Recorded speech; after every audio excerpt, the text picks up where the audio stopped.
সবগুলা মিলে হুজুরদের মারে। কথা কয় না? পৃথিবীর সমস্ত ওলামায়ে কেরামের পক্ষ থেকে বলে যায়, আমাদের উপরে রাগ করে কোনো লাভ নাই, চোখের চশমা নামাও, এরপরে দেখো আসলে শান্তি কোথায়। এ যুবক, তুমি কি দেখো না একই সঙ্গে তোমার সাথে সিনেমায় যাইতো, আড্ডায় যাইতো, মাঝে মাঝে জুয়া খেলতো, নাটক দেখতো, ওই ছেলেটা হঠাৎ করে কার দাওয়াতে যেন চরমনাই চলে গেছে, তাবলীগের সময় লাগাইল, চরমনাই থেকে ফেরার পর, তাবলীগ থেকে ফেরার পর এখন আর তোমার সঙ্গে সিনেমায় যায় না, যাত্রায় যায় না, নাটকে যায় না, আজান হলেই মসজিদে দৌড় দেয়। কারণটা কি, ব্যাপারটা কি, কেন করে? আগে যেই ছেলে তোমার সঙ্গ দিত এখন আজান করে মসজিদে যায়, কারণ তার চোখে তোমার মতো একটা চশমা ছিল।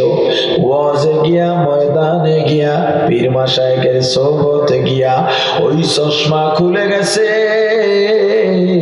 এখন তাকায় দেখে আগে যা করছি ভুল, ওটা রঙিন গ্লাসের কারিশমা, আসলে শান্তি হলো ইসলামের মধ্যে।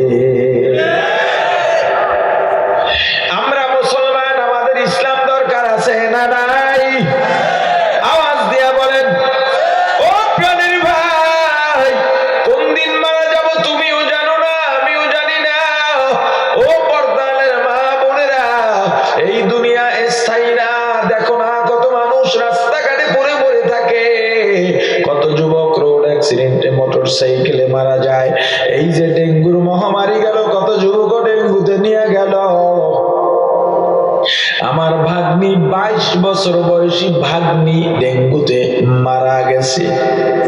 তুমি কোন দিন মারা যাইবা তুমিও জানো না, আমি কোন দিন মারা যাব আমিও জানি না। প্রস্তুতি নাও, মাঝে মাঝে চক্ষু বন্ধ করে ভাবো, আজরাইল যদি এখন এসে পড়ে আমি কেমন করব, কি করব? আজরাইল তো আসবেই আসবে, কেউ ফিরাইতে পারবে না।